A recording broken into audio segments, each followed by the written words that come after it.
So this one's actually the one that gets the most laughs. Humor is one way to get people talking about preventing STIs. It's like, actually, no, this is our little packet for your information on gonorrhea.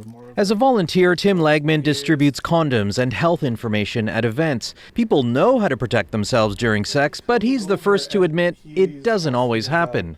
I've contracted chlamydia, I contracted gonorrhea this year again, and I also had a syphilis scare, so I'm a rebel.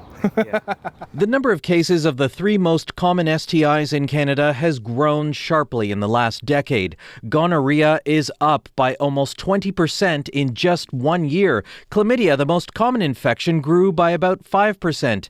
Syphilis cases actually dipped for the first time in a few years, but that may be short-lived. Right now, Alberta, Manitoba, and Saskatchewan are all dealing with a surge in syphilis cases. Super easy and At this Indigenous health clinic, new cases are compounded by other problems. You're just not dealing with syphilis, you're dealing with the HIV, you're dealing with the hepatitis C, you're dealing with the addiction, you're dealing with the other mental health issues. So it becomes very overwhelming for our staff. It's part of a global trend, rising STI rates. The World Health Organization has expressed alarm. We're really trying to reinvigorate condom use, make that more widely acceptable. As most STIs are now treatable, this public health doctor says people aren't using condoms as much. Higher instances of binge drinking and substance abuse could also mean riskier behavior.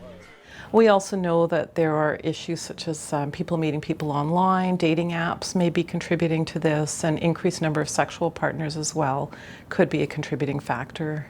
Still, repeated infections could have long-term health consequences. 30 and under is usually like where majority of STI transmissions happen. For Tim Lagman, it's reason enough to avoid taking any more chances. Vic Adopia, CBC News, Toronto.